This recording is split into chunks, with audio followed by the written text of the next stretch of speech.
For other considerations regarding this topic, see my article, RJMI's Position as Sole Ruler of the Catholic Church. This lecture was done on 3/9/2025, the first Lord's Day in Lent. Sister Rena said, not Hungarian anymore? I'm Hungarian sometimes, Jewish some other times. Depends who I'm talking to. If they got a bad impression about Jews overall, I say I'm Hungarian. And then I explain to them about the Jews. Not all Jews are evil. You know? You look at them today, hey, you know, the Jews gave Jews a bad name, and nominal Catholics give Catholics a bad name. Right? Isn't it the same thing? Religiously, because nominal Catholics give Catholics Catholics have a bad name today. I mean, technically speaking, when the world looks at these Catholics and go, if that's what the Catholic Church is, I ain't going near it. I'm not going near it. Here they come. Hey, we got to get a picture of the whole... Brother Ryan, did you get a picture of the whole thing completed? Not yet, I did. Yes. Wow, he had his... what do you call it? The trailer, the fruit trailer. Unbelievable piece of work. I mean, it's steel. He's got metal. He's welded. It's like solid. I mean, it's like solid. I can't believe he could do all that stuff. I was flattering him the other day. I said, "Is there anything you can't do?" And then we watched Solomon yesterday. Solomon, and that's what they said about Solomon. Solomon, is there anything you don't know or you can't do? It's dangerous, ain't it? Because look what happened to Solomon, right?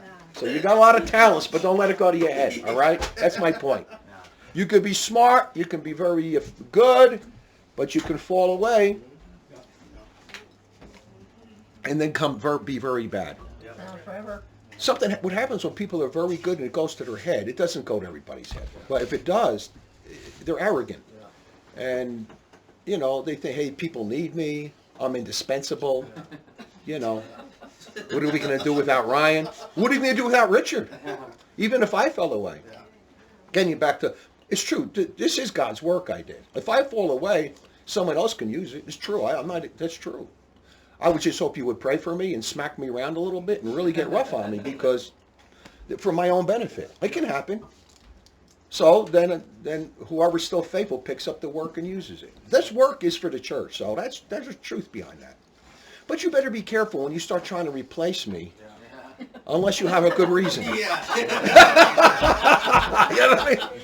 You gotta have a good reason. Yeah, I mean, you know, we're going to replace Richard because he rebuked me because I was selfish. He told me I was selfish, or he told me I'm stealing people's time, or he told me that you're not considerate of other people's wishes, or you're not taking counsel. That's why you're going to leave him. Well, even, like I said before, even if I said something like it wasn't true and I was a little bit overly judging, wrongly, but maybe I meant well, or even if I meant well, it wouldn't be a sin, I just made a mistake. Or if I was kind of malicious, so maybe it's a mortal sin or a venial sin on my part, but I'm still Catholic, I'm still a leader. Unless you can come up against something where I'm not Catholic anyway. I fell away from the church. I became a mortal against the faith. Or something. I mean, really, when you think about it, you have to have a good reason. So what's the reason that Ibranyi is no longer the head of the church? You put ketchup in the lasagna. I think that's what it is.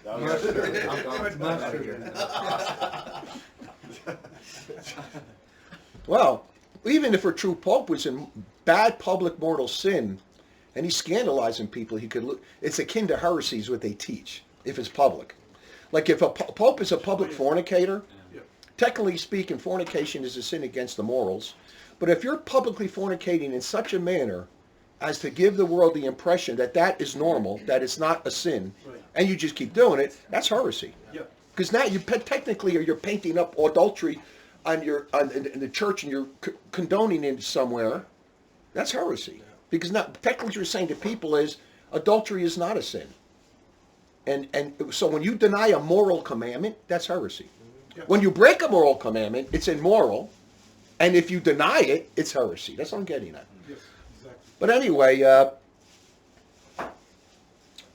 we're talking about the whole thing on, I was going to do the lecture on I can do a couple things today, but that was an interesting topic anyway, like about the work And it is. I mean, I say to God even, like, if I'm not going to be the next pope, so what? Or even if I'm not the witness, I turn out to do something, I don't want to do anything wrong. Of course not. But I tell God, if I do anything wrong, if I had a choice, like, Richard, you can be the witness and the pope, but you're going to go to hell because you mess up. Or you can't, and you're going to go, like, I don't want to be the pope or the witness. I just want to go to heaven. Yeah. So if I'm messing up and I blow it and ruin it, please have mercy on me. Tell me where to go. I'll hide out in the mountain like I was in the beginning in the monastery. When I was up in the monastery with the diamonds, it was so hard to leave. Not hard to leave him. That's easy. I ran the place. He was like sleeping all the time. I ran the place. So I followed the rule. This is what I'm getting at. But I was still in communion with the bum, which became difficult on the sedevacantist position. So from my perspective, when I was up there, it's a beautiful life. The monastic life is beautiful. Even the hermit life. I don't put down all hermits. So I said to God, okay, I can't stay here, but give me a place to go in the mountains somewhere all alone, because I don't want to see another human being for the rest of my life. Yeah. Really, that's what I was saying. That's what I felt. Because basically anybody that came in here didn't stay long anyway because of Brother Michael. They'd be out the back door. I was the one that would take them through the paces. So I said, let me just be alone in a mountain, praying, and all right, maybe give me some stuff like, and I'll send you guys my writings, but don't talk to me, don't see me. I don't want to see nobody. And that was my mentality. That's what I really wanted. But it's not what God wanted, obviously, He wanted me to go out and teach, and I had to settle into that. And the hardest thing was, and too, when you leave the monastery, I had to go back out in the world and get a job again. So here I am. First, for 6 months, I didn't get a job. I'm looking somewhere to go.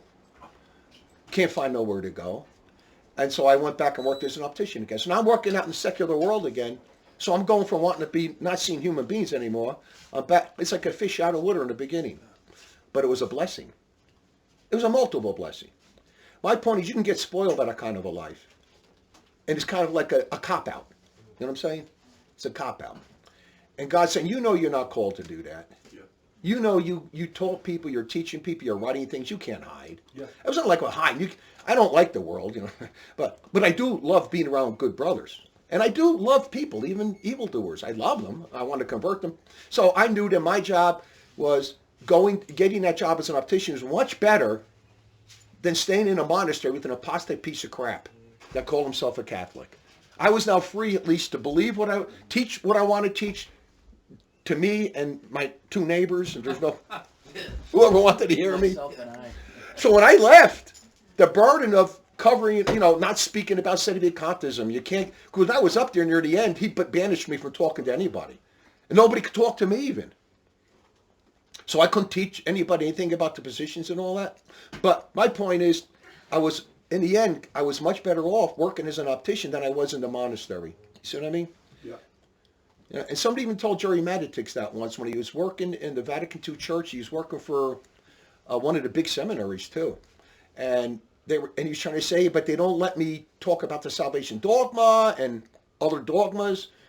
And somebody gave him good advice and said, Jerry, if you really want to tell the truth, you can't work for these people. You got to go get a job, secular job. Because if you're working in one of these groups, they're going to prevent you from, telling the truth. And so and he did give that up.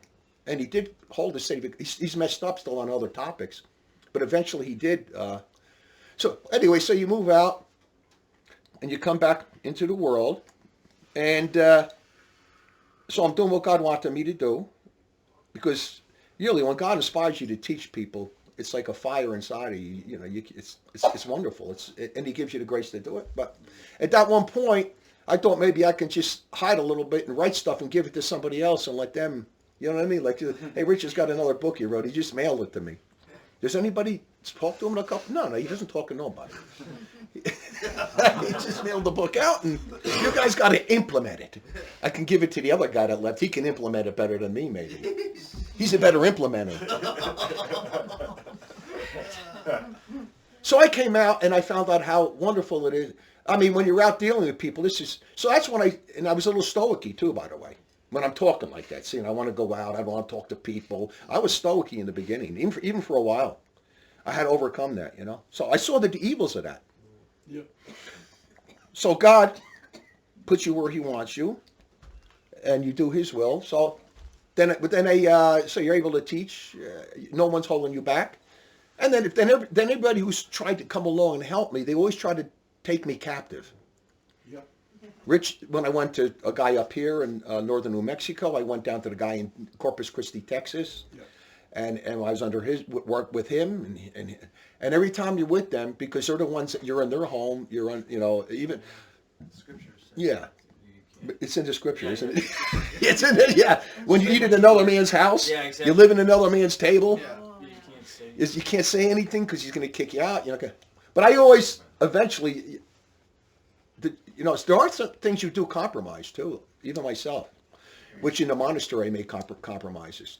For 6 months, I knew about the city of composition. I was being soft on it because of the knucklehead. So, and I had to pay a price. So when I left, God punished me for staying there for too long. And when I left Corpus Christi, I was a little bit better. I made some mistakes down there too, but it wasn't as bad as what happened over here. So God, when you're with people and you're under their authority, if they're not right, you got to compromise because they're the ones that you're in their place. You have no. I basically along this whole thing. When I went into the monastery, I gave everything up, all my money, all the money I had, I gave up, all $10. I mean, I had $10 in the bank account, man. No, I did give everything up. I had some money, and I gave my friend John. I gave him my car. I gave him the title. He drove me to the monastery. Here's the title. Here's the car. I had about $2,000 when I went into the monastery. The diamond head rattlesnake. Michael, he take the $2,000. They put it in an account for you. You're supposed to give it back when you leave. He never did. He only gave me like maybe $700. So I said, give me the computer instead. That was a lawsuit with the. No, that's another thing. If you ever looked at that. What? Yeah, basically. And I wanted the computer because it had the mailing list on it. That was the mailing list thing. But it wasn't just on the computer. I had it stuffed into my underwear, the mailing list. So I says, I'm getting out of here with that mailing list. Because I promised all the people that I would teach them. They got it. I said, Michael, he was such a coward. I says, let me go out and teach the people. I laid a nuclear bomb on them for their way of thinking, and I got all the proof, and he would never. So I said, I want that mailing list, and I'm going to send out to everybody the Sedivy Contest Position, Canon Law 1884, Comex Apostas Officio, and all the teachings on loss of office and all that. And so I got the, and when I did, I sent it out to the people. When he found out I had the mailing list, then goes the mailing list lawsuit. He followed me all the way over to here. It's like where the devil, we're the church, right? The Catholic Church. And in the Apocalypse, it says like the devil's trying to get Mary and Mary's children, and he comes after her, and then he gets swallowed up in the desert. Well, that bastard came after me down here with the lawsuit. Unbelievable how much time. I don't want to go over that now. You got to read the lawsuit thing. Yeah. I remember even Felix he had designs on you. He wanted you to get out in the garden, and you'd be doing the manual labor instead of your work. Yeah, exactly. Felix too. That's the guy in northern New Mexico. So, my point is, everybody's trying to control you when they get a hold of you, and you're under their they're taking care of you, they're supporting you, whatever. So I knew when I came down here, I said, the only way this is going to work is if I have total authority, and that's why I cannot give up my financial ownership of my properties. I have to keep it in my name, nobody else. I opened up a LLC corporation. LLCs, you only need to have one person. If you open up a regular corporation, you need to have two people at least, and they have to have equal shares in the company. Well, that's democracy. It's not monarchy. You got two people. The devil can use the other people. Yeah. I'm one people, you got the other people. He can use that people to go against you and split the church. So then I understood, and the guy's telling me, because in the beginning I was almost going to share a couple. The guy said, don't you, it's yours, you're the owner, you're the ruler. Yeah. Which I was going to get to think about why it's so necessary to have a single ruler in the church today. It's chaos if you don't. Yeah, it's like the Pope. Yeah, that's why I claim that authority. It's not just for myself, and it's for the church. Yeah. It's for all of you. It's to protect all of you. Yeah. First of all, to protect me. And think about it, if you didn't have a single ruler in the church, and I just claimed like I'm the teacher in the church, but I'm not a single ruler, who's going to weed people out? Who? Yeah. By what authority could people weed out the weeds among us? They can say, well, Richard, you don't have any authority when it comes to leadership. So we got this guy that believes in this heresy. We got this guy that believes in this heresy. We got this woman who's a feminist, and she watches I Dream of Jeannie and the witchcraft stuff. And I say, well, you're out of the church and get away from here because I said so. And she says to me, you ain't got no authority to tell me. And the other brother says, well, I think he's right, but I don't have any authority to tell you neither. And that's what the Diamond Brothers do. Everyone that goes to, they don't tell them, they don't check anybody if they're Catholic. Do you understand that by me being the sole ruler of the Catholic Church, it protects the church, it protects me, and it protects every one of you. And it keeps unity. And what's the big deal of pledging allegiance to me as a sole ruler? Because if I go bad, you can leave me. Look, if you leave me and I think you're wrong, but you're really right, then nothing's going to happen to you. Then I'm wrong. So if I did something really bad, and like I said just before, I hope your brothers will rise up and say, Richard, I love you. You were good all this time. You went bad. You did something really bad. Here's what you did.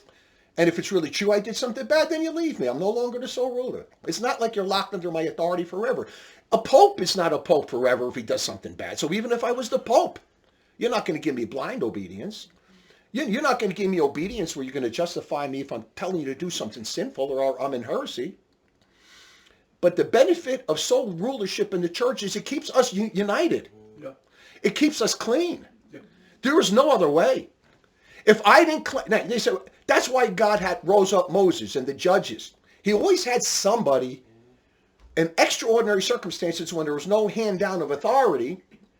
After you had Moses, then he can delegate authority to Joshua. But Moses came along and same thing with the judges. And John the Baptist even, and he didn't even have any miracles, and they all went to him. They went to him and ignored the Pharisees of the day, who were really bad. You'd be like the Protestants otherwise. Well, exactly right. Right. Well, let's look at the logical conclusion of this. If I don't claim sole rulership, or we claim dual rulership, Will and I, or all four of us are ruling the church, that's democracy. That's the Orthodox Greek schismatic way. And then when we disagree, it's like we're voting on things. That's the Orthodox schismatic way. And then that could create a schism all over the place. Yeah. Even if you just agreed on some economic, secular, political thing, or how to punish a sinner, you agree they're a sinner, but you punish them too severely. I say no. Now we split. The church is split up. That causes schisms and splits.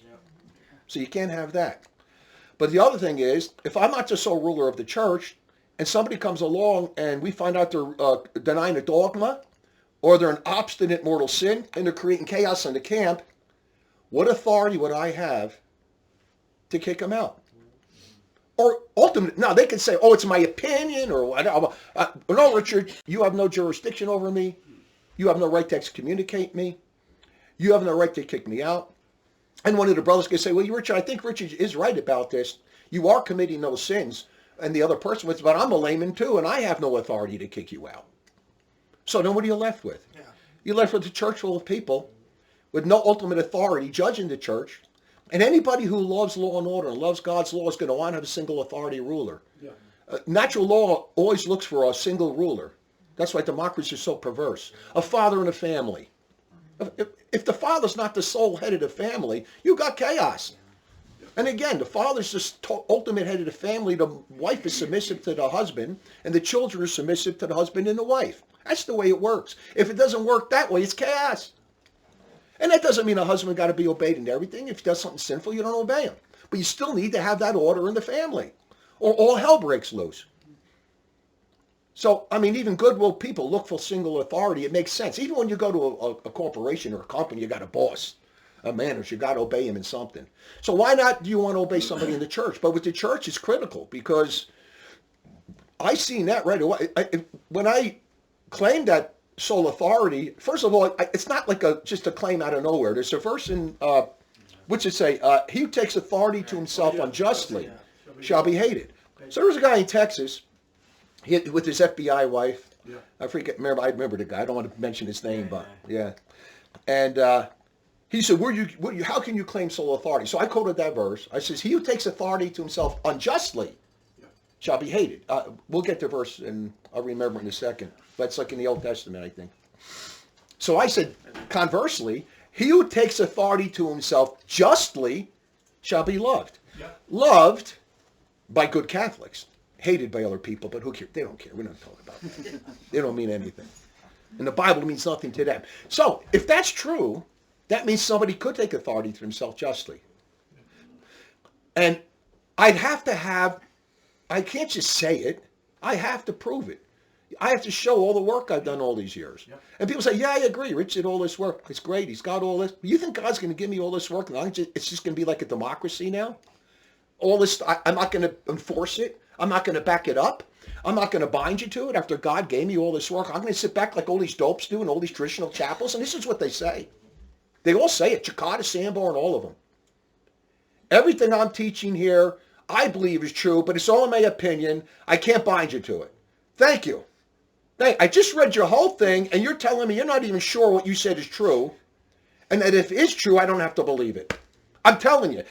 I would read their stuff. They'd have like 12 pages of really good stuff on sedevacantism and against JP2. Really good. And in the end, however, I have no jurisdiction. I have no authority. I can't bind you to this. This is only all my opinion. Wow. Where does that leave me? Everything you just said could be wrong, and even if it's right, no one has to believe it. What kind of church is that? I mean, at any cost, that's nothing. And that's why I was reading some of my earlier stuff on Epikaya. And this is before I claimed sole rulership, but what I said about the bishops, though. I said, all you bishops that are sedevacantists and you're making priests, they would make priests and they weren't under their authority because they didn't believe they had any jurisdiction to rule the priest. I said, you're making a priest. He's your son. You made him a priest and you're letting him do what he wants? And I wrote about this. I said, any bishop that makes priests, he has to bind those priests to his authority. You can't let them just go walking out and do whatever they want after you make him a priest. You got to make sure he's a priest and he's a Catholic priest and he's living according to the precept. You're the one that made him the priest. And they don't do that. Yeah. They don't do that. They will go and even bishop. If a bishop makes a bishop, there has to be some type of it gets a little trickier with the bishop thing. So if you're going to make a priest and you're going to say, fine, you're a priest, I made you a priest. The priest goes, thank you. They were doing that with Tuck to become a priest. They would go to Tuck, who was a maniac. Tuck was an absolute heretic, a wacko, norvicidal piece of crap, Bishop Tuck. And they say, hey, I want to be a priest. Can I get an appointment with Tuck? Yeah, he'll make you a priest. Let's go over there. Here, and then they're gone. Yeah, even an 8-year-old or somebody real young, I heard. Huh? Did you hear that? That he made some child a priest? He what? Made a child a priest? Who's that? Tuck. Oh, he did? I don't think that was I don't know wacky. if it's true. I just remember hearing that. Well, the guy's a wacko anyway. But here's my point on all of that. And you read my Pekai book out, I wrote it in there, and I said, anybody who makes a bishop, I said, if you're Catholic, you could make bishops and priests. I'm not against it, of course. It's Epikaya does apply. You got to be Catholic, that's number one. And I said to the bishops, if you're putting people under you and you're laymen, imagine like you go to this priest, just a priest even maybe, not even a bishop, and you go to his church. And everything he teaches you, and he's done saying, how everything I taught you right now is my opinion. I believe it's true. I can't bind you to it because I have no jurisdiction. But think about how hypocritical that is, because when you go to confession to him, he absolves your sins. How could you do that with that Epikaya? If it wasn't for Epikaya, because normally you need jurisdiction from your local ordinary. And that's another good rule in the church. If you don't have jurisdiction from your local, you can't hear confessions. It's a great rule. Because you've got a priest that's a little wacky, he can't hear confessions really good, you say, I'm taking away your power to hear confessions. So I said, okay, so I believe you can get supplied jurisdiction from God if you're Catholic to hear confessions. I agree with that. If you're Catholic. So if you can hear confessions, you're making judgments. You're not giving opinions. You're like the boss in that confessional. So this whole thing about people avoiding leadership is a monarchy. It's against monarchy. It's democracy. They're afraid to take the bull by the horns. So I said, I'm taking the bull by the horns. And I'm taking over this giant. Good. You know, bull, and I'm talking about papal bulls.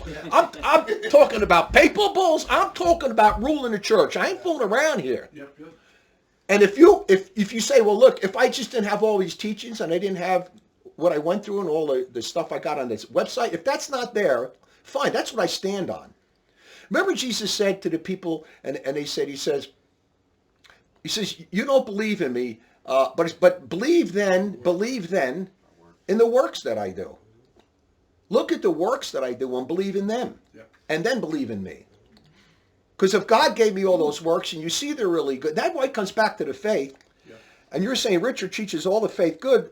That what's the problem for being under my authority other than the fact you don't want to be rebuked if you committed a sin? Yeah. Or what are you afraid of? If I unjustly rebuke somebody, I correct myself if I'm aware of it. It's not like if somebody made me aware, I've done it many times. I correct myself time and time all over again.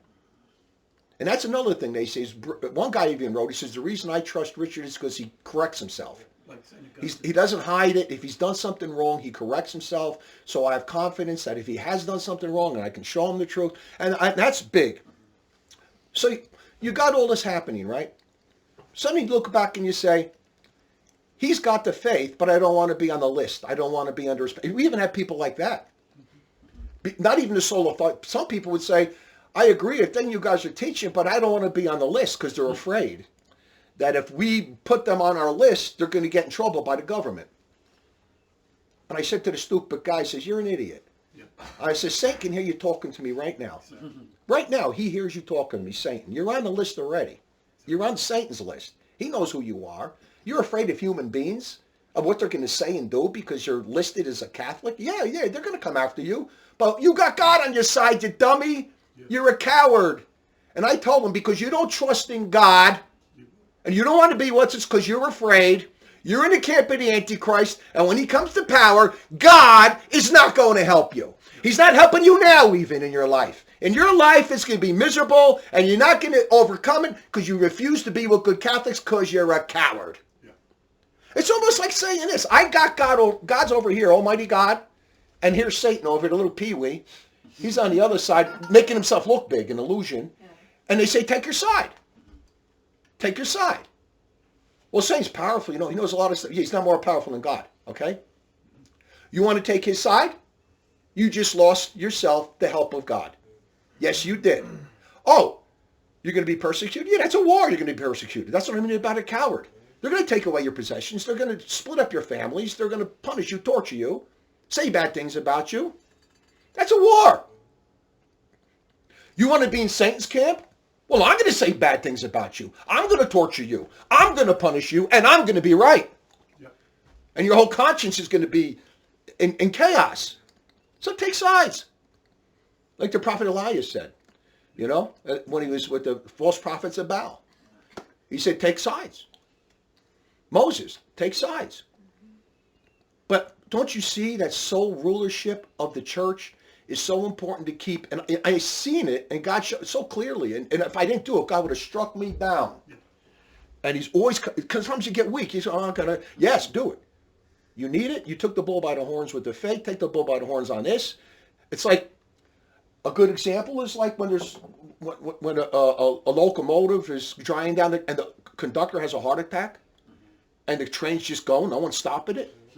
You take the bull by the horns. Yeah. You get behind the wheel. Yeah. It's instamatic. You know what I mean? Instamatic. Yeah. Or they tell you can't do that. You're not an official conductor. Yeah. That's a good analogy too. Because if somebody didn't do that, the train would crash. Die, get injured.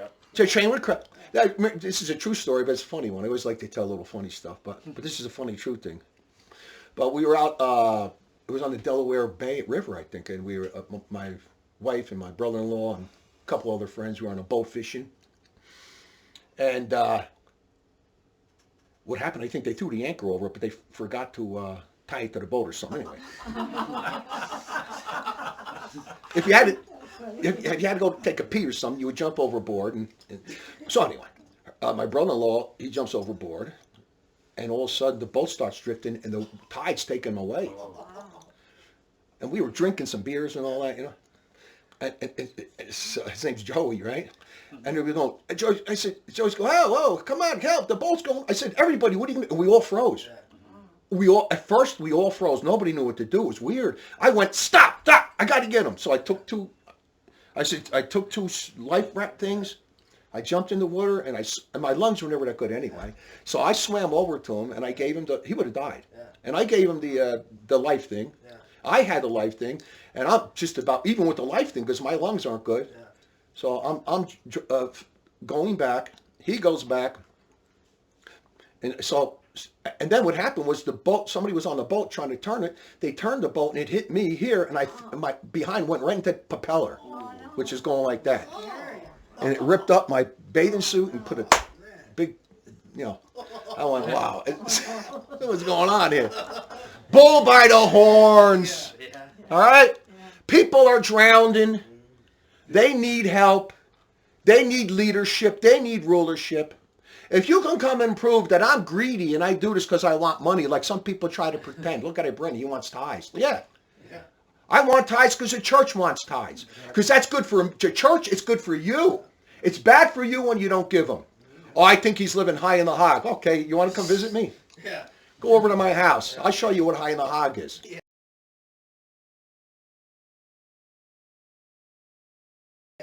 I got everything I need. I'm not living high in the hog. All the brothers here are living on good circumstances. I told God in the beginning, I'd love to take good care of the whole world. I'd like the whole world to be under my control.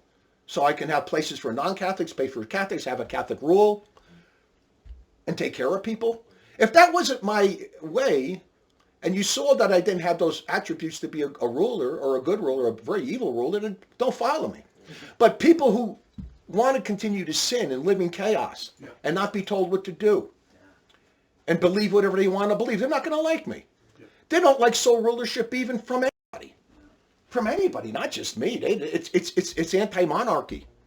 Ibranyi's a dictator. Brother Richard, if you didn't act the way you do, God would punish you severely. Oh, severely. Exactly. I'm dead. He'd catch you out. He would punish me severely. I hope he wouldn't kill me right away. But yeah, you're absolutely right. Right. Because those kind of people want to be their own boss. They want to be their own boss, and they don't want to be told what to do. And I'm just trying to impress upon the people when they come in here, when you take your allegiance to me as a soul ruler, you should be thankful. Yeah. Exactly. Who do you want to go to? The Pope? Yeah. They give their allegiance to the Pope. Yeah. Think about these people. They give their allegiance to the Basset Hound Pope, who used to live like a lizard now, and the guy's ready to die.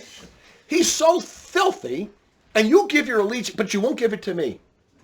See, it's what you believe in. It's not even the allegiance thing with some people. It's that this guy's a liberal, and he's going to let them do whatever they want. Yeah. So if you want to be in the church and you want to preserve Catholic brotherhood and the faith, you need to have a soul ruler. Yeah. That's why God rolls up the judges. For many years, the church has not had these kind of rulers. And everything was in chaos. Yes, individual people. I'm not saying if there's somebody right now in the world that didn't know about me, that faith can't be saved, they could. If there was somebody in Russia or in Siberia or somewhere else and they had the Catholic faith, fine. I'm not against that. That can happen. But once you find out about me and you look at these readings, and they would say, well, Richard, you got a group of people over in Siberia that they don't know about you. Fine, they don't know about me. They're Catholic. Tell them about me. Okay, so you tell them about me. And the people in Siberia get all my teachings, and they look at it. And let's say they agree with it. I say, well, now you got to be with me. Why do I got to be with you? Well, because I'm the one who put the teachings out there, and you need to have a ruler to make it consistent and enforce it. Don't you want it to be enforced? It's almost like, no, we want to have it, but we don't want to be under your authority. But do you have the capability to do it? Have you read everything? Don't you want to have single leadership? Now that you know about me, you want to start your own church out there. That's like a schism. It's going to cause conflicts between both of us. So then who's more qualified?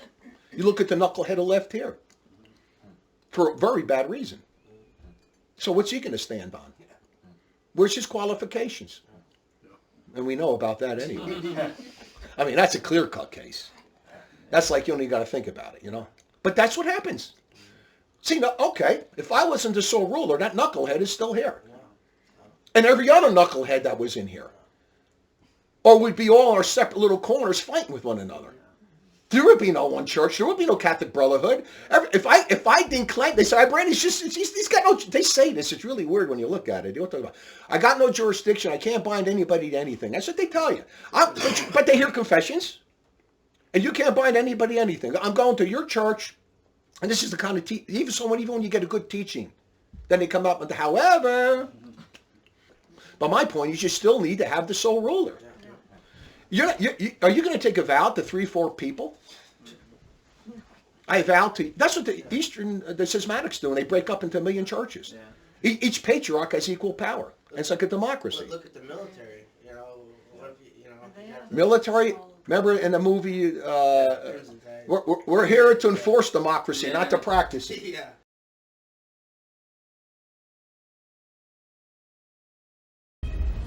Those sailors out there are just boys. Boys who are training to do a terrible and unthinkable thing. And if that ever occurs, the only reassurance they'll have that they're doing the proper thing is going to derive from their unqualified belief in the unified chain of command. That means we don't question each other's motives in front of the crew. It means we don't undermine each other. It means in a missile drill, they hear your voice right after mine without hesitation. Do you agree with that policy, sailor? Absolutely, sir. We're here to preserve democracy, not to practice it. Poor Gene Hackman, he died last week. Anyway, he's a good actor, but and he wasn't as bad as the rest of the people. Anyway, that's another story. But he died right up here in Santa Fe. But anyway, if you want to have you'd have chaos and everybody's on their own in their little cubby holes, or you got a church full of people that are fighting. Basically, most of your churches, and you guys been there, you got SSP 10, your Trad Cat churches, and nominal Catholic churches, Blanco. What was it? What were those churches? Everybody, you didn't have to believe in anything. This guy will believe in this heresy. This guy will believe in that heresy. This woman was a feminist. This one was a Stoic. This one was an alcoholic, and nobody rebuked them. This one was this one. This one was that one. And no one talked to one another if they were in opposites. Little groups would form, and everybody else would look at the other people. They weren't really friendly. There was no brotherhood. That's why they don't like to have the coffee clutches after Mass, because fights would break out, because then you'd start talking about the faith. And then the priest would forbid you talking about the faith. Not only does he not assert any authority to teach you the faith, and that's why he forbids you to talk about the faith. Because he's over here saying, I got no authority to settle a dispute anyway.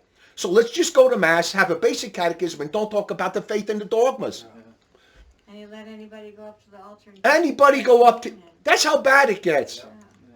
So what I'm saying, even if you were just a priest himself is the sole ruler of his church. He's the one that has to keep that church in order. He's the one that has to kick people out of that church. A regular priest even, if they do something wrong, or if they're in heresy, he got to check people. If someone comes up to the altar and you don't know who that person is for Holy Communion, you say, see me after Mass. Yep. I can't give you Holy Communion. And they don't do it.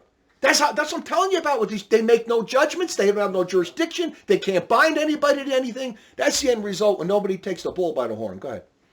What good would the witnesses be if they couldn't take authority and power? Oh, and The witness would be a worthless thing. Right. There'd be nothing binding by if what they said. and and that's true. God's calling me to be the witness. You read the Bible, okay? Why do you need two witnesses if you had a hierarchy? Why would you need people like me if you had a hierarchy? I'd be undermining the hierarchy. I never undermine I would never do that. If I would love to have a Catholic Pope, a true Pope. That's like, Pope's got to be Catholic. I would love to have a Catholic Pope, a Catholic Bishop. All of us would. And a Catholic priest, that's our problem. We were looking for them. We were making excuses because we were looking at priests and we knew they weren't Catholic, but we were pretending they were Catholic. So we lied to ourselves. So why do you need two witnesses? I can stand on that authority too, but I wouldn't ultimately invoke that now until God starts doing miracles. I'm not going to say somebody has to believe I'm one of the witnesses so you can't come in. I don't make that as, when God starts doing miracles and power, then you got to believe it. And that's going to happen. That will happen. And then you can have to believe it. Yeah. Or your ass is going to burn on fire. It depends on how bad you are. Don't attack me. There's many kinds of people that leave here, and most of the people that left, they don't really open a full attack on me. They just go their way and, they're not real vicious, but they're gone. They don't like me. They're angry at me. Other people leave and they make a full-blown attack like the Downtons did. Yeah. The stupid stuff that he did is so dumb, and I haven't refuted. It's almost like, but anyway. So that's another issue, right? But the two witnesses does prove one thing. Here's two people, whoever they are, and I am one of them. They have authority from God. Yeah. Okay, but I don't invoke that for people to come to my sole authority, because people say I don't believe that, fine. But when he does miracles, you will. I invoke it because of the work God has given me. Because you can look at the work God has given me, you can see that I'm teaching the full deposit of Catholic faith, and you can say, and I'm taking the bull by the horns, and you can say, you have a choice. You follow Ibranyi, or you follow Chicada, Sanborn, Kelly, Father Jones. Hugo, Father Jones. Follow them because they don't, or diamonds. They don't even tell you what you need to believe in. They don't care about, you want to follow them. You want to be under their earth. Oh, because they have no authority. You can go with them and they don't demand any obedience to their sole rulers. Well, that's precisely the problem. What kind of confidence do they have in their own position? What kind of confidence does a bishop who's Catholic or a Catholic priest today, even if he's sedevacantist, but he doesn't take the bull by the horns? What kind of priest is that? Oh, I'm going to this. He's a Catholic priest. He's sedevacantist. He believes these guys are anti-popes. You can go to his church, but he doesn't assert any binding authority. Everything he teaches is an opinion. You don't have to believe it. He doesn't even tell you. Most don't even have any type of thing. You got to believe in anything. So what kind of a priest is this? He's well, the word wasn't. What he's a fox. A charlatan. He's says you care about his people. I think most people are just rebellious, and they like the fact that nobody has to tell me what to do. And you know the people that they do kick out of those churches, and then they assert their authority, and now they got authority, right? People like us. Yeah, they do. So if we go into the church and we start handing out professions of faith, and we tell people you got to believe in salvation of dog and hurts, and I can't pray with you. Watch how fast that priest now asserts his sole authority. Now that priest is going to go, I kick you out. And I've been kicked out of many churches. And I left more than I was kicked out, though. They're even afraid to kick you out. It is kind of weird. It goes to show they don't even believe in authority. This is crazy. It's true. I don't know if I ever was actually kicked out. I just left, but because they don't you say things. They don't even have the guts to kick you out. But they get angry at you. And they'll tell you, we don't talk about the faith, and you keep your mouth shut.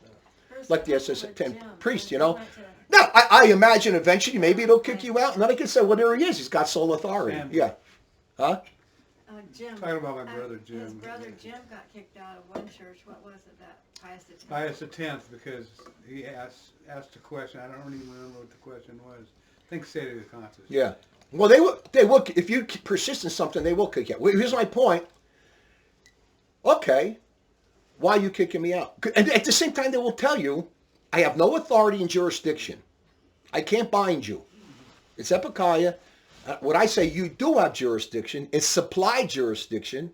It comes from the church through the papacy, even though it's vacant, and goes to you if you're Catholic, because it's an emergency situation.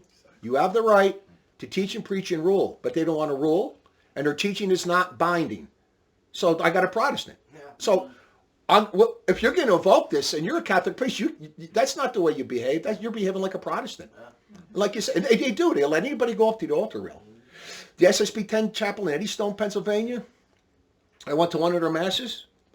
John Maffei came in with the Protestant, and they both went up to the altar rail and received communion. I went up to the priest after. Somebody went, I don't know if I did, but they went to the priest. I think somebody told them, no, they went to the priest. That guy, I wrote about it maybe. I don't know if he even got, because usually you can't even talk to the priests. You can't. They go and they're gone, They run from you when you start, especially they know if you're, they run from you. It's hard to talk to them.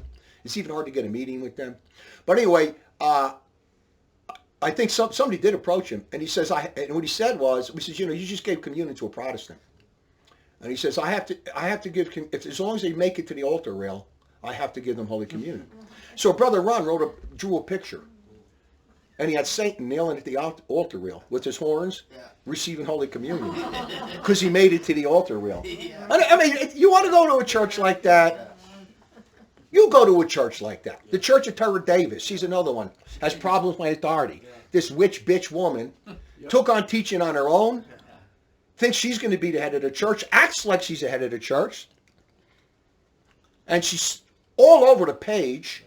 So confused, she goes into the Orthodox Church for a while and left the Catholic Church, even not, she went to the Orthodox Schismatic Church and thought that was the church. Then she found out that was bad. Then she comes back again. She's all over the page. This lecture was given on 3/9/2025. And 3 days later, on 3/12/2025, Terra Davis sent out an email to people.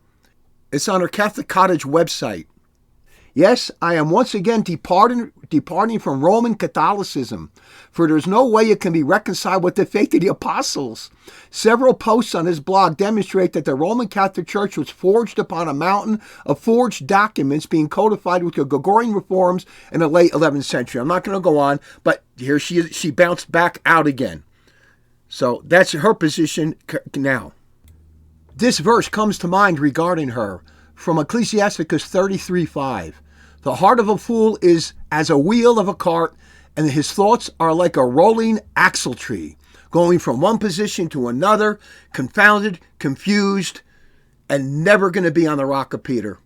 And this shows you how bad-willed she is, and she had the nerve to attack my authority and try to go against my teachings, which are the teachings of the true Catholic Church, the full deposit of faith. And she's arrogant. And they have this kind of piety about them. So, what is your thing? What is your, if somebody, my point is, if somebody cares about the faith and they really love the truth, they're going to say what Ibrani's teaching is true. That's really what it's based upon. Yep. You could have somebody that doesn't believe what I'm teaching is true and they're heretics, and for that reason they don't come in. It's not because I'm a sole authority, maybe just because they don't agree with what I'm teaching. It's still bad. We caught them out on where they're wrong. But guess what? That's how we caught them out. Because if I didn't have that there, we would not know that guy's a heretic. If I didn't demand you to take a profession of faith that covers all of these heresies and idolatries during the Great Apostasy, how do we have a litmus test as to who's Catholic and who's not? How do we judge these things? Try yourselves if you be of the faith, lest you be reprobates. We had feminist women in here. Unbelievable. She had her husband changing the baby's diaper right in front of her.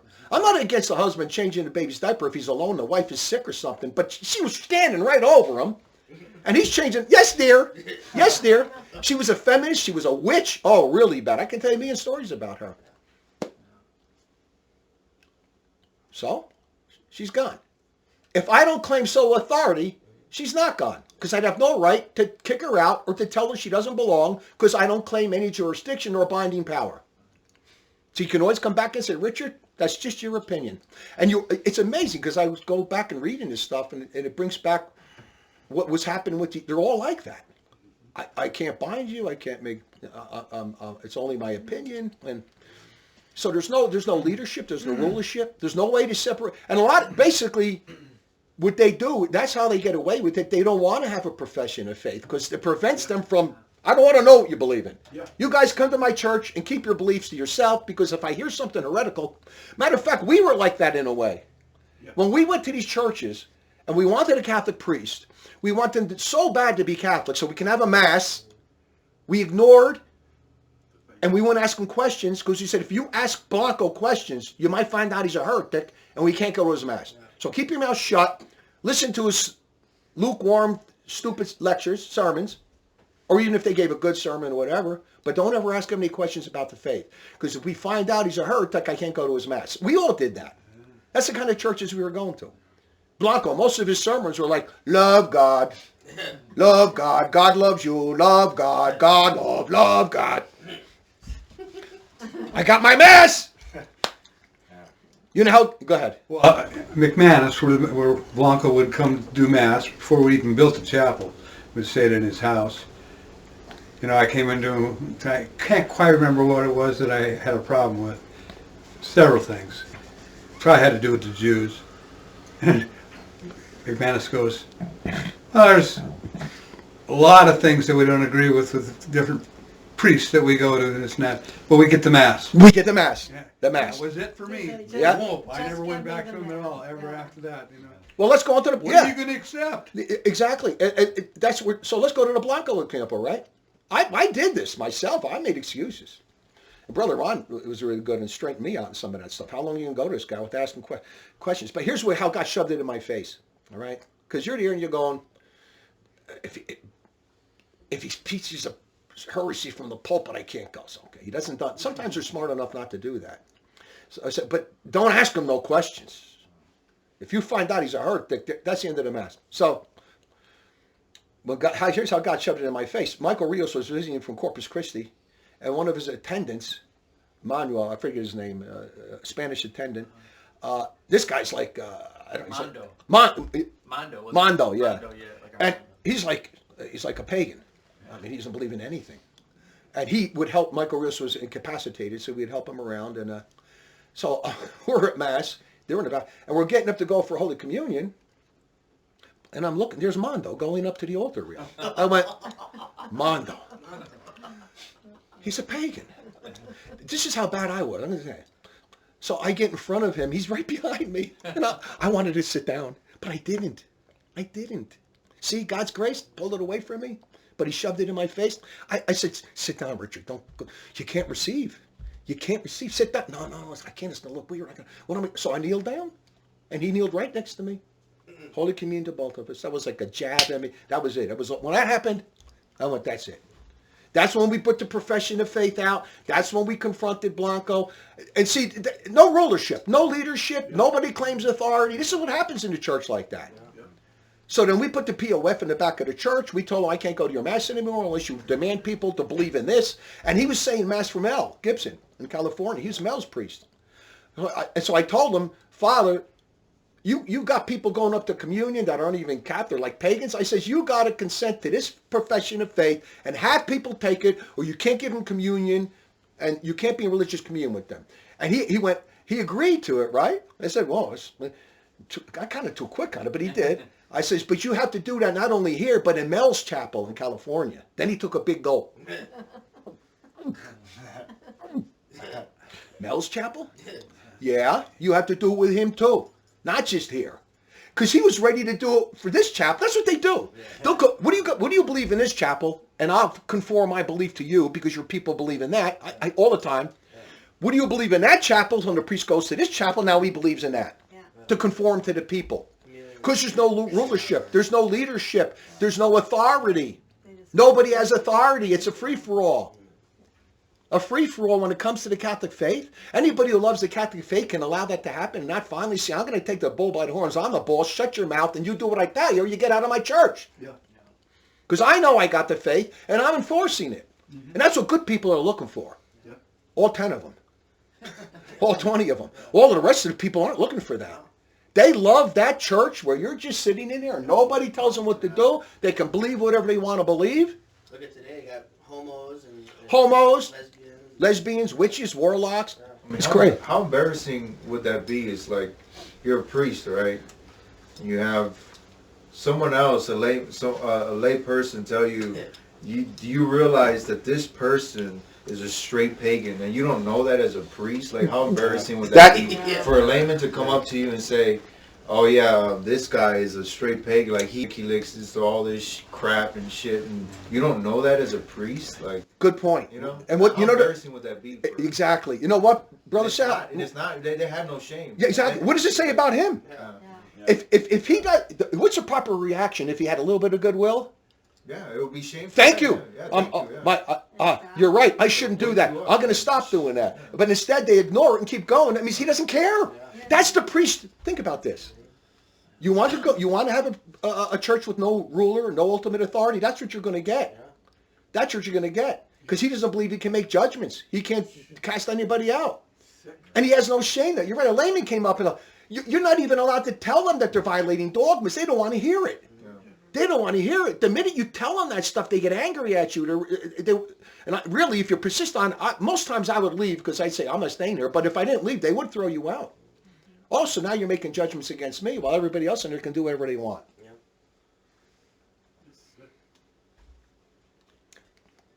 So, really, by claiming sole authority is the only logical, natural Catholic thing to do when you know you have the faith. God's given it to me. You're teaching it. You're trying to keep the flock straight. How else are you going to have any type of Catholic community and brotherhood unless somebody claims sole rulership?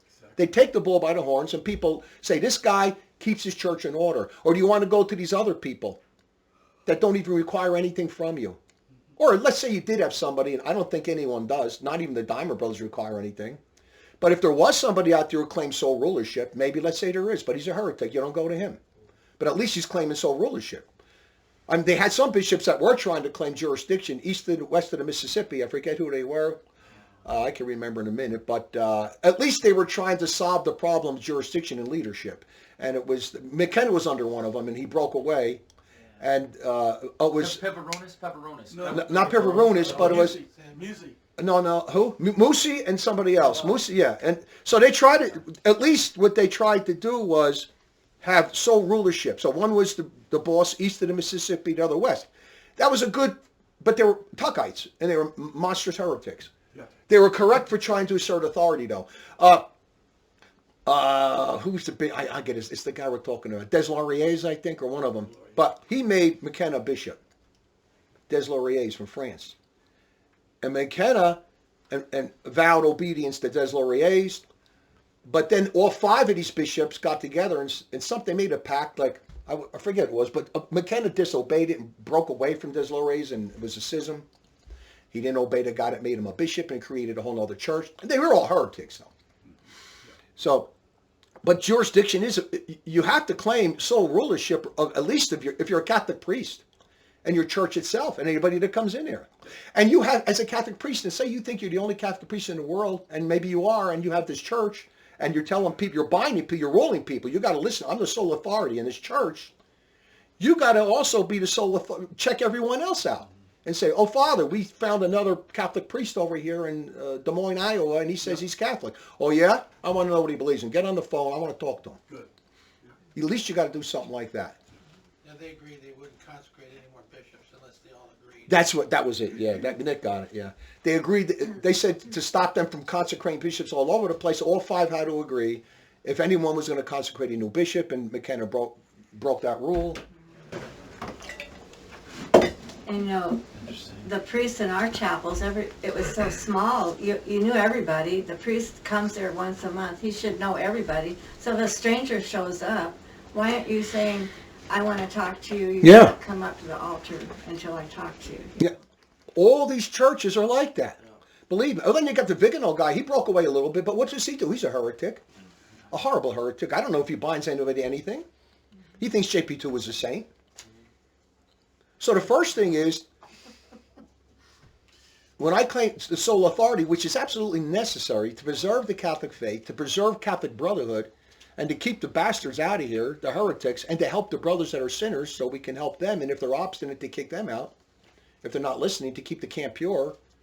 The whole basis is Ibranyi teaching the full deposit of the faith.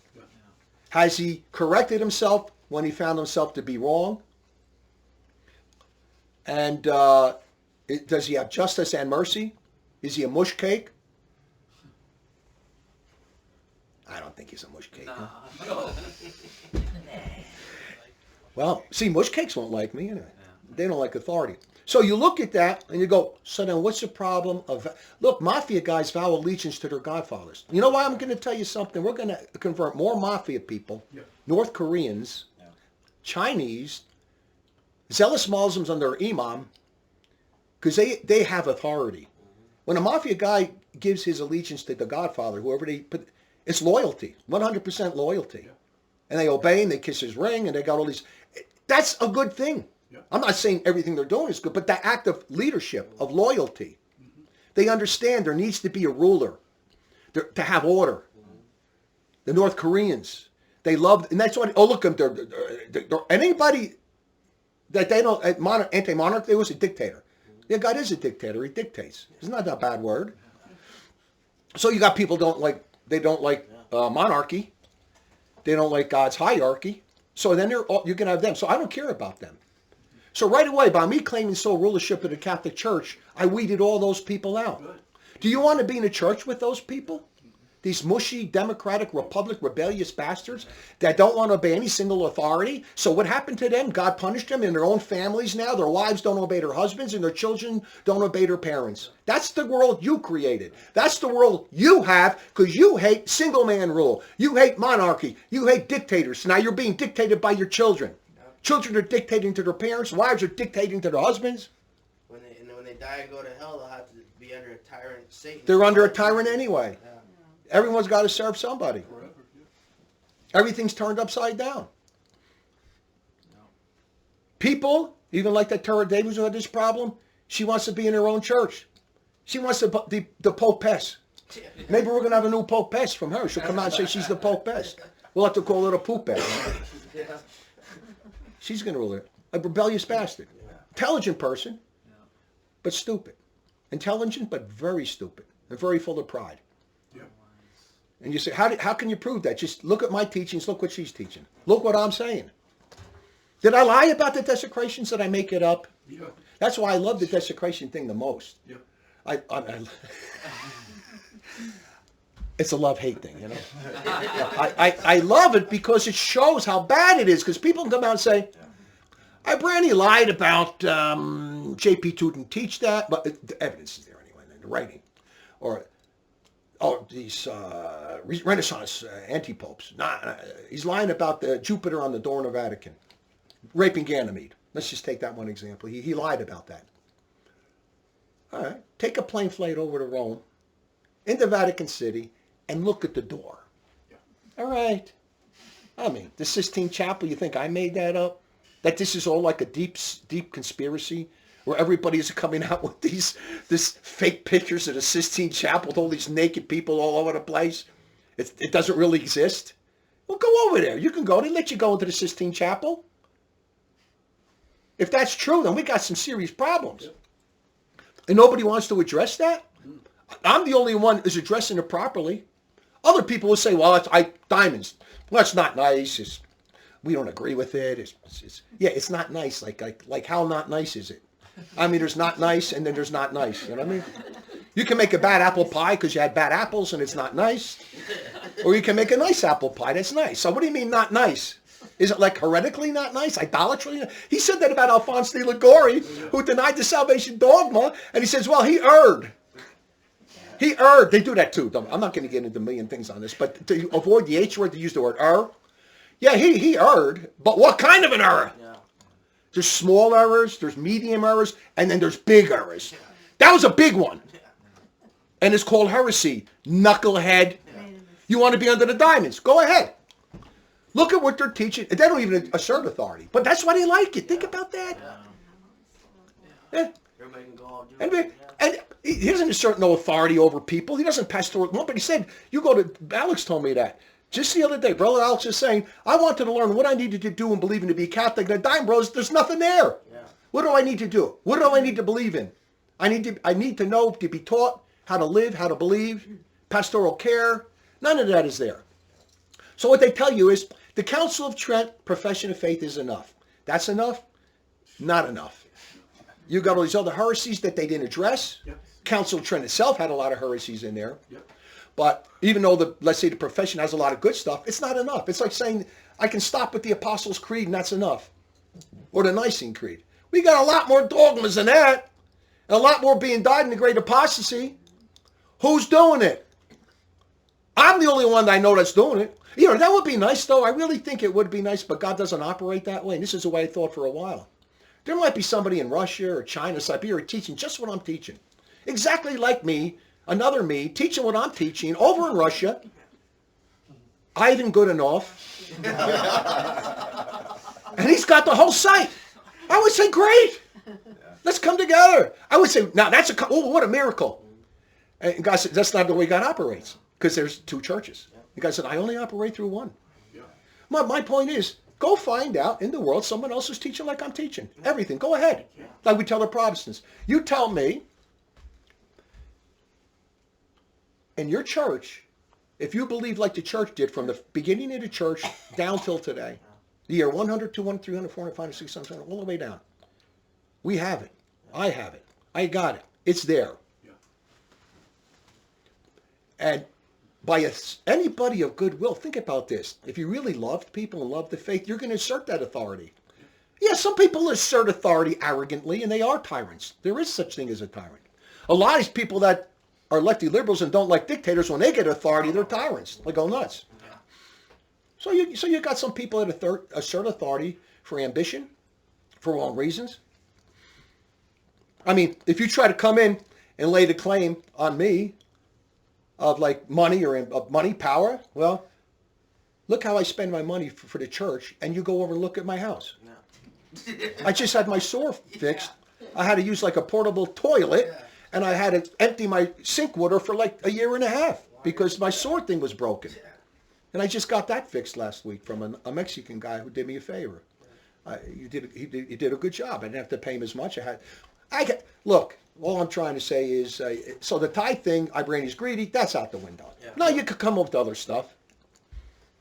He's ambitious in the sense that he's power hungry or something. You give money to the Republican Party. You give money to your government. Why can't you give it to the church? And that's the other thing, on tithes, yeah. And that's the tithe thing.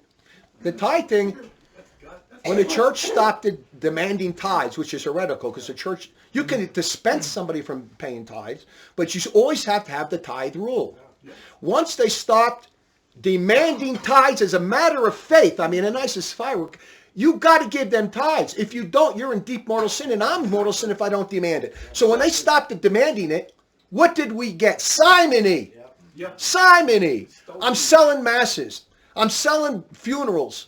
I'm selling baptisms under the guise of a gift. A gift that if it's not given, you don't get the mass.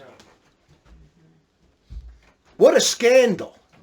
And then they weren't, so they're not getting the tithe money. Now they're depending on simony to get money. And later on, now they're getting money by crooked gangster means. It's like a gangster organization over there now. Making a deal with the Jews and the Freemasons who love them now, and they're getting their money that way.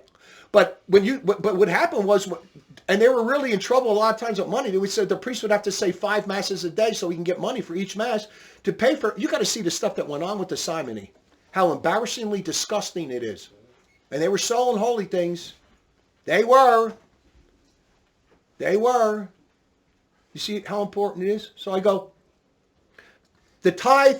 And you're right. If you can pay your government the tithe, why? It's in the Bible. And we've seen the example. If you pay the church the tithe, you get blessed sevenfold. God blesses you with material things and spiritual blessings for giving. If you don't, it's the opposite. What other organization would you want to give your money to besides the Catholic Church? If you're a Catholic. Yeah. I'm not going to give them anything. So, and the good rules about tithes. Tithes, the good rule, you can have a greedy guy that wants to take on your gross income, but that's not the way it works. First, you take out all your expenses during the year, the way I covered in the book, and then you only take what your bottom line is for the tithe. But you're not, in other words, you're not taking money out parents if you're helping your parents with money. Remember the Jews were doing that? They said you're not allowed to help your parents with money. Give it to us instead. That's what Jesus talked about. What's the word he used about that? Carbona. He called it carbona. I don't know, that's kind of weird. I know what carbona means. It sounds like some type of a chemical thing, like a carbona or something you wear. I'm wearing a carbona. But anyway, you like my carbona? Yeah. Or that guy's name in Esther, Carbona. What was his name? Carmona, anyway. But what was happening there? They were saying, instead of helping your parents because they need money, the priest was, you need to give that to us. No, that's bad. It's a scandal, you see. No, you help your parents. Deduct that from all your gross, and then what's left you pay off of tithes. See? Anyway, that's another issue on tithes. But all thing on rulership and leadership, you got to ask yourself, where do you want to be? Do you want to have a solid foundation? Do you want to have a church that really, really, really weeds out the people and has Catholic brotherhood? Because you're not going to have it unless somebody takes the bull by the horns and asserts sole authority. If you don't want that, go out to these other churches or stay in your own place alone and think that you can, after you know that you have the chance to be here and you don't want to go there in spite of that, there's going to be no peace in your life. There's going to be no Catholic brotherhood. If you really love the faith and if you really did accept everything I'm teaching on the faith, you're going to want to be around brothers like us who teach the faith. Yeah. How many few people in the world that believe everything like we believe? It's just a few of us. And we have all that in common. Yeah. And when we talk about it, we're all one with that. The other people, if they're denying one or more or two dogmas on the POF, they're not one with us. If they don't hold the salvation dogma, I don't want them near me. Good. I don't want them to sit in the church with me. Right. I assert my authority. Good. My foot's going to go on your behind on the way out of the door. Bang! Bang! Maybe I'll pop you in the head, too, on the way out. I'll give him a takala. We learned about takalas the other day. The Italians, you know what takala is? You hit a guy in the back of the head. Not hard, though. You get in the back, you give him a bang, you give him they call it takala. Wake up. If he's bad, you give him a little bit of a heart attack. A little bit harder. Give it talk a lot. Give them a talk a lot, and they'll start talking a lot. Big milkshake. They call it the Takala torture. You're not allowed to do that anymore. No more Takalas. And you can't spank children anymore neither, by the way. Don't spank your kid. Let them run around like a spoiled brat. That's what the world's full of. Spoiled brat kids that never were punished properly by their parents, that never worked properly in a job, lazy, spoiled brat, stinking rat, bastard kids. That's the world you live in. You want to be protected from it, you need to be in a church that has order, that has rules, they're enforced by a sole ruler. And the point is, if I go bad, leave. It's not like we force you to stay under my authority. You're not forced. If I go bad, leave. But you better make sure that you have a real good reason for leaving or you're in deep shit. I mean, either you are or I am. And you better come up with a good reason. If your reason is, I don't like what Ibranyi tells people to do, he's too strict. Well, that's what happens. That's how you keep a place in order when you need to be strict. That's why it's important when people visit you, they can see how I am. Look, they make like I take it as a compliment. Ibranyi's a barbarian. I don't disagree with it. I'm semi-civilized and semi-barbarian. You have to have barbarian in you. A ruler needs to have barbarian in him, or he's not going to protect his children. I'm not. But when they make it sound like people come in here and I'm like, busting heads all over the place, that's so wrong.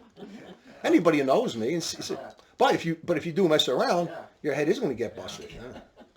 Most people know, so they get out of here before the head gets busted. He's angry. I think the head's going to come next. Yeah, I better get out now before. That's why do you think brothers sound that brothers carry weapons around here? You wait one day, they're going to have to execute a lot of people. Take him out back into the masquerade, onto the non-Catholic property, put a bullet in his head, and cover him with dirt. Now that's a church any goodwill person wants to belong to if they want law and order. And the real bad will let the buzzards just eat them. Oh, like Jezebel, right? Yeah. Jezebel. So Make it dig the hole first. Make it dig the hole first. It's really not. It's like a no-brainer if you have the faith and you believe I am teaching the faith and you studied it and you agree with it. Then the next step is it's a no-brainer. They're not going to go under his authority because up to this point in time, he's proved himself to correct himself when he's wrong. His teachings are correct. He's got the faith. He's got everything out there. He enforces it. He doesn't just teach it. I implement it. Somebody said I don't know how to implement it, right? You know why this somebody, what him implementation means to him? Don't judge anybody and don't punish anybody. You're too harsh. Let them stay. Let them all stay in here. I'd have a church full of obstinate, mortal, public sinning reprobates, and it will be nothing but chaos. It will be like your traditional chapels that we all went to, where was there any love of the brotherhood in those chapels? Let's talk about that. You'd have a group that's sitting over here. You'd have a group that's sitting over here, and you'd have your little groups. There was no brotherhood. There was no communion. There was no unity. Nothing. You just go to them, and then everybody leaves and goes home their own little way. That's the end of it. That's the kind of stuff they like, yeah. Apparently none of them realized the dogma of association with a heretic. Yeah, religious communion, yeah. You're going to be a heretic yourself just by sitting next to him. Well, that one guy, what I told him, this guy Howie, I said, Howie, you're in a church. I just found out these guys they deny the salvation door, and you're going to church. He goes, well, I don't hold it. I said, yeah, you don't hold it, but you're going to church with them. You're praying with them. I says, and if you did your obligation to profess the faith, you would have to speak up and tell them they're heretics. And you're not going to stay in that church too long. And so they were denying their obligation to profess the faith when they had to. That's another biggie. Keep your mouth shut. Remember who's the guy? Stanley, a dog is a cat. Stanley. Remember he came in our church and we weeded him out the first day? Then he says, what? He says, I learned. He says, I should. He says, I should have kept my mouth shut on the Muslim thing. Well, there he goes, rulership, right? We dispensed of him fairly quickly, right? He came out and he said something about Muslims worship the true God. I went, what? Because I came out, I said, I brought it up. I said, yeah. I said, look, JP2, Vatican II says Muslims worship the true God. He says, and Stanley goes, that's true, they worship the true God. It's the first time he went to our mass as an inquirer. He's sitting in the back. I took the bull by the horns. Yeah. I said, Stanley, is Jesus Christ God? Yes. Do the Muslims believe Jesus Christ is God? No. Do Muslims worship the true God? Yes. That's it, Stanley. You're out of here. Out the window. You're out. And he goes, I knew I shouldn't have said anything. He said, he went to the Angelicum in Rome, this guy. He says, when I was in the Angelicum Rome, they always told you to keep your mouth shut. That's what he said. I knew I shouldn't have said. I'm glad you said something. You see what I'm talking about? That there's a perfect example of the churches these guys. They say sooner or later you're going to run into the wrong guy. Sooner or later he ran into the wrong church. Sooner or later you're going to go into the wrong church and you're going to really get it. You're going to get the full Catholic treatment. You're going to go, whoa, what happened there? I've gone to mass to all these different groups, Kelly's group, SSP 5, SSP 10, Society of St. Peter, Vatican II. I went to all these churches and nobody ever, I know. Yeah, well, you finally came into the Catholic Church. That's what you're going to get. And I told him, I said, Stanley, don't come back in here again until you come in and tell me Muslims do not worship the true God. Then we'll start working on other points. And he lived right up the block from me. That's the end of Stanley. Should I finish the story on Stanley? It was so funny. I tell it a lot of times. I tell it again because so maybe like, 3 months, 4 months later, he lived up the block. I'm walking up my hill and doing my daily rosary walk, and I run into Stanley. Stanley, how you doing? Oh, how you doing? How you doing? And I said, Stanley, truth is the truth. It doesn't change. You cannot change the truth. And there was a cat there, right by Stanley. I said, for instance, Stanley, that cat's a cat. It's not a dog. You know what he said? If somebody believes it's a dog, it's a dog. That's what he told me. I said, Stanley, but what is it? Is it a cat or is it a dog? He goes, if they believe it's a dog, it's a dog. I went, you're done for. You're out of here. I'm serious. Yeah.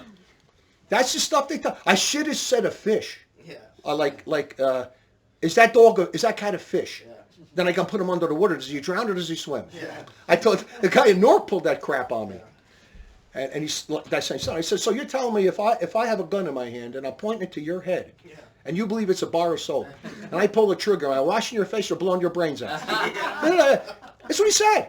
Like, truth is what you think it is. Okay, so this is not a gun, according to you. It's a bar of soap. I pull the trigger. What happens to your brains? Stand here. Let's test that thing. I would have loved to have done it, too. You're going to clean his noodles. Oh, it's one of those things. It's one of those if you ever think you didn't have to go through that. Sister Cat, and you didn't have to go through it. But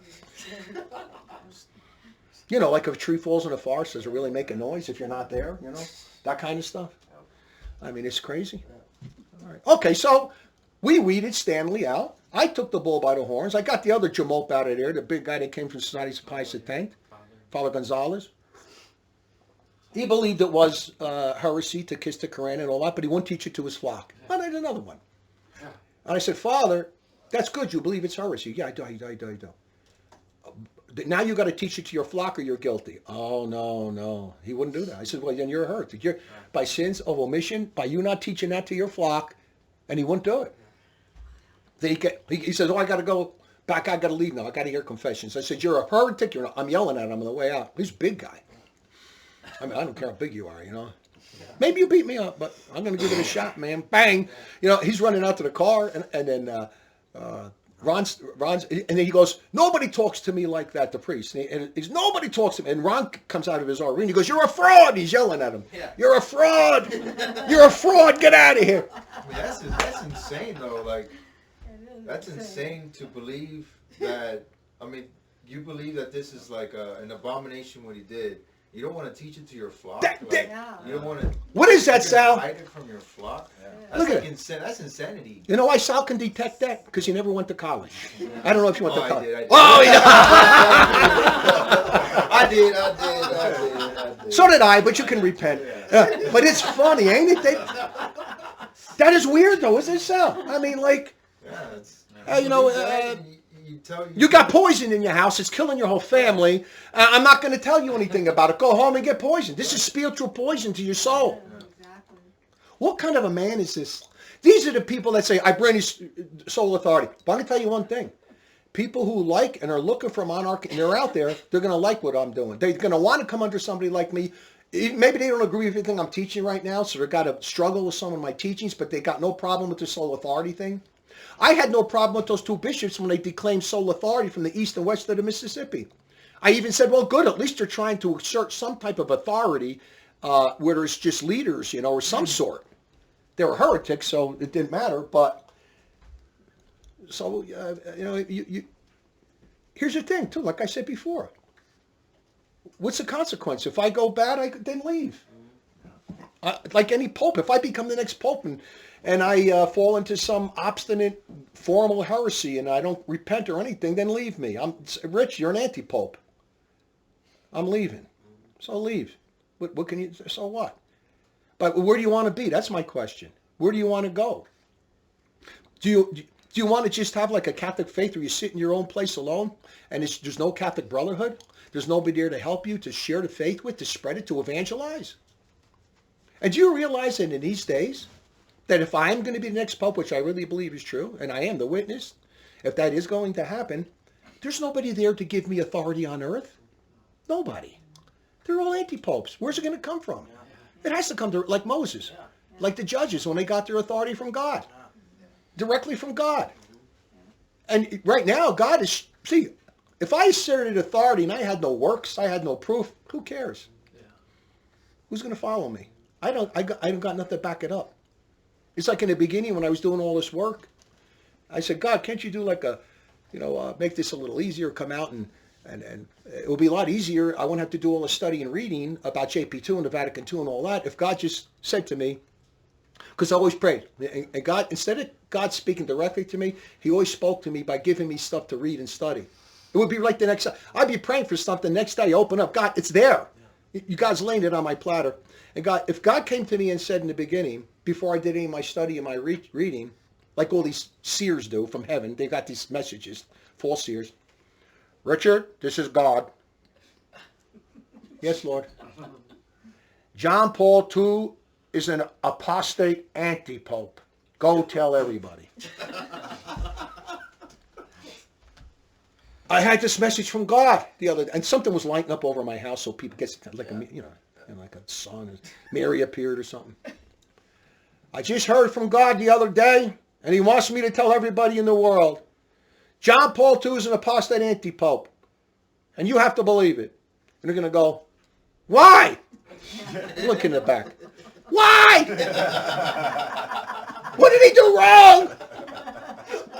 What did he do wrong? Well, I don't know. God just told me. You see? God's so great. I can't thank him enough. Because sometimes the work gets so overwhelming, and you say, God, can you step in on this one for me? And he goes, no. And I pray about it, and a book will come in the mail the very next day on the very topic I'm talking about. That somebody sends me a book or something, and it's there, or I open up the page and there it is. And God gives, study it, read it. You need to tell the people why. I mean, is it really just to accuse somebody of something without proof? You need that proof. And other people, when you do have proof against them, they say you don't have no proof, like the guy just left, right? No proof. Got tons of proof on the guy, on what he did. But they always try to say that. I was never. But here we got the proof, and then you have to then sit back and decide. Look, what is this guy Vigano doing, right? He doesn't like the Pope now. He knows this guy's a heretic, but he likes John Paul too. And he's a big shot now. He thinks he's like a ruler in the Vigano. But he doesn't take the bull by the horns neither. He's not. If you believe the Pope is what he is, how could you still be submissive to him and not hold the sedity conscience position for number one? And then even if you did regarding him, you'd have to go back to John Paul too. So the whole thing on soul leadership, and if let's put it this way, if you're looking for some type of soul leadership that's coming from a pope, which we normally had quite a while ago, or a putative pope even, you're not going to get it. They don't exist. So where's the authority going to come from? Yeah. So are you telling me there's never going to be a soul authority in the church? That's a good question, right? How could there be a soul authority in the church without a true pope? God has to intervene. That has to come from heaven, and there has to be signs. Jesus when he came, John the Baptist when he was preaching with all authority, contrary to the Pharisees. And people went and listened to him and not the Pharisees. And Jesus when he came, he wasn't accepted by the Pharisees and they went to him. And Moses when he was called. So you right now, the faith is there, and that's enough. Like when Jesus said, if you don't believe in my words, believe in my teachings. Am I teaching correctly? Am I right about what I'm saying? And so? You have a big ship, the captain crew dies, everybody, just the passengers are left on the ship. It's just floating out in the ocean. Exactly, that's what you have in the world today. Yeah. They like it too. Yeah. They don't want to be directed in any direction, but their own direction, which is really crazy too. The passengers all think they're steering the ship, too. Everyone. They're working together. Yeah, they're all working together. All the passengers. That's when you go to the traditional chapel. We're all steering the ship. We steer together. We don't believe in the same things, but we're united because we're human beings. You know those beans I always warn you people about? Not pinto beans or navy beans, but human beans. Hey, we're listed 30 degrees. We're human beings, and we're all guiding the ship. Hey, I want to go to the north. I want to go to the east. I want to go to the Atlantic. I want to go to the Mediterranean. I want to go here. I want to go here. I want to go here. I want to go here. And they're all like.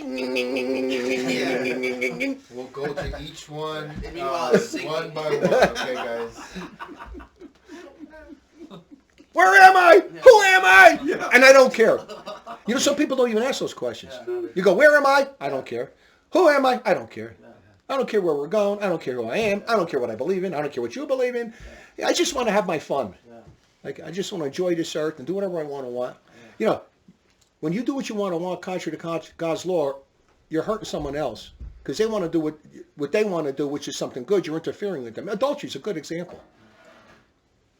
The husband wants his wife to be faithful to him, right? So he commits adultery. What are you doing? What are you doing? So if your wife goes out and does it to you, oh, now you're angry. Oh, you're angry. So you see how horrible this is? Vicious infidelity. You don't want it to happen to you, but you're doing it to your wife. And then when she does it to you, now you get angry. It's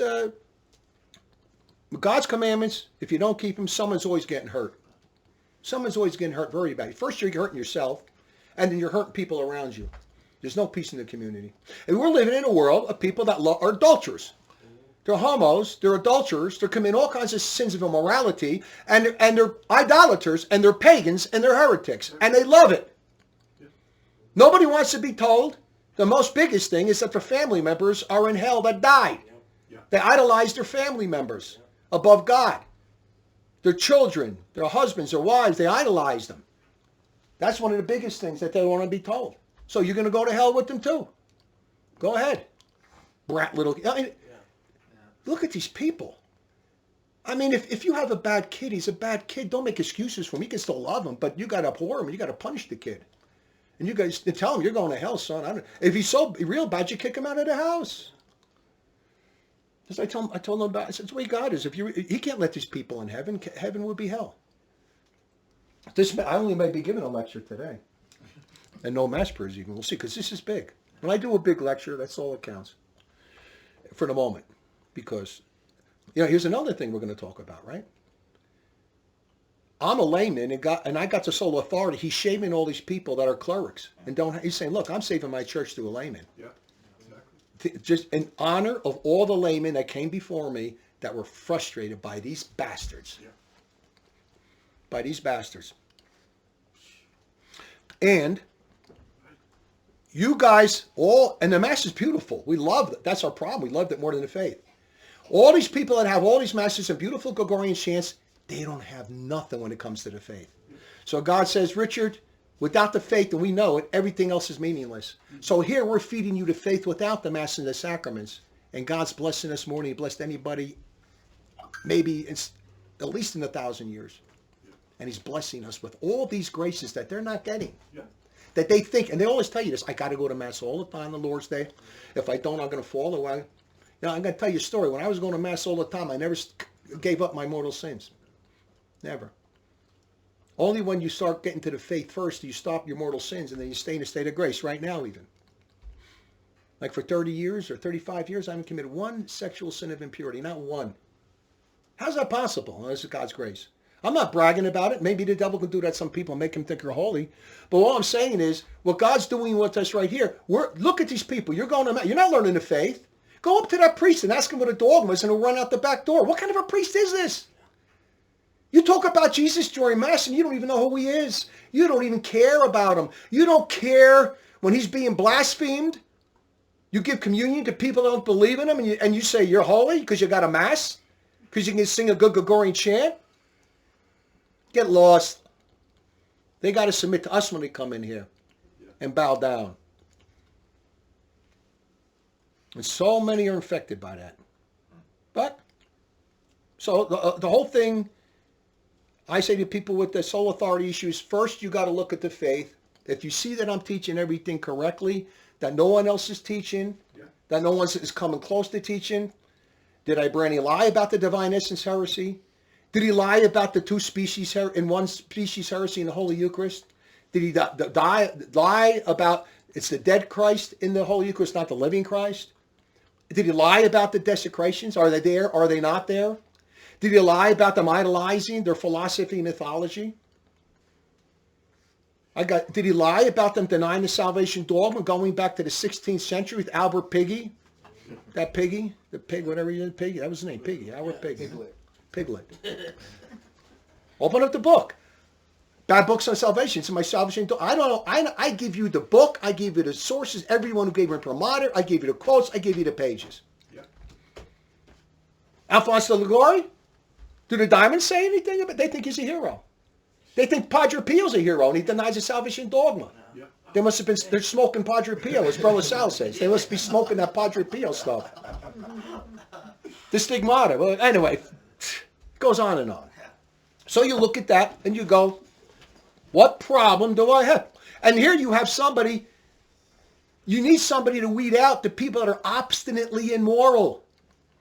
If I had a brother in here that's married and I found out he's committing adultery, and he comes to me and it's private, I try to handle it privately. I say, you better stop it or I'm going to have to make this public and you're gone. I don't put up with that. All right? No priest should ever, nobody should put up with that. If I don't claim sole authority and leadership, I have no right to do it. I'd have no power. I can just advise him. I don't advise. If it's secret, you keep it secret. If he stops, no one needs to know about it. If he doesn't stop it, whoever he is, I tell him, you're out, get out of here. You separate from your wife. And I'm not going to go over other issues that I talk about on divorce and remarriage and all that, but it's not acceptable. In all these churches, you've got people that are going in, they're homos, they're young kids that are fornicating, man and woman, they're not married, adulteries. You went to these churches, I did. Yeah. Did you ever hear anything about sermons about it? The priest is probably playing around with little boys in the back room, which a lot of them were. So anyway, you need to have a soul ruler, and that's my lecture I told you I was going to give you within a month, so I gave it now. And there's many verses. We got examples? Go ahead. Well, yeah, Ecclesiasticus chapter 20, verse 8. That's the one you were thinking. Yeah, Ecclesiasticus chapter 20, verse 8. A man who taketh authority to himself unjustly shall be hated. Right. So a man could take authority to himself justly. Well, there's the point. Have I taken his authority justly or unjustly? If you believe I'm unjust, then you're the one who's unjust. Because I mean, after you look at all my teachings and you see what I'm teaching, what I've done, you're the one who's, because it's they call evil good and good evil. It all really does come down to the Catholic faith.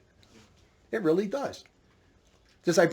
Anybody that's been kicked out of here, I give them a lot of chance. I don't just kick people out of here and get out of here if they got problems. I work with them. I warn them. Sometimes I kept people in here too long. And it caused trouble in the camp, and I had to get rid of them. If you keep people, that's another problem. You keep people, we seen. You brothers have seen when I kept people in here too long, it caused trouble amongst all of us. And I sinned by I sinned by allowing them to stay here too long. And when finally they got out, peace comes to the camp again. So.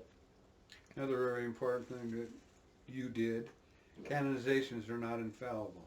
Big one too, yeah. That was huge. Huge, yeah. Where do you read that all? No, the Diamond Brothers still believe it. They're I don't know what they believe now on that. I don't know how they handle it. How many things they've justified? Well, they believe these guys are apostate anti-popes probably, but they don't want to go back even to the. They think Aquinas is great. They said Ibranyi said Aquinas is burning in hell. He'd like to drag him up, put his flesh on him, peel off his skin, and put vinegar on him. That's what Ibranyi said about Aquinas. Can you believe that? Yeah, I did say that. That was me. I said it. I agree. I said it. What's happening to now in hell is infinitely worse than that. He'd think he's getting like a shower compared to what he's suffering now. He said, can you have Richard bring me up again and peel my skin off with the vinegar? That ain't nothing compared to what I'm suffering now. You wimps. Diamond Brother wimps. They even think of the heresy about unbaptized babies are not sinners. It's another one. They're not impious sinners. Okay, so take your chance. Take your choice. What are the Diamond Brothers? The two peacocks sitting on top of a mountain thinking they're the two witnesses. They're going to be the two big shots, and they're serving the Antichrist in the most deceptive way. Anybody who loves the truth doesn't stay with them. If you don't love the truth, they're like, they weed people out for us. I don't want you. You want to stay with them? Go. Go. But if you're goodwill, you're going to leave him, and you're going to find out there's something wrong with this guy, and you're going to end up with us. For other considerations regarding this topic, see my article, RJMI's Position as Sole Ruler of the Catholic Church.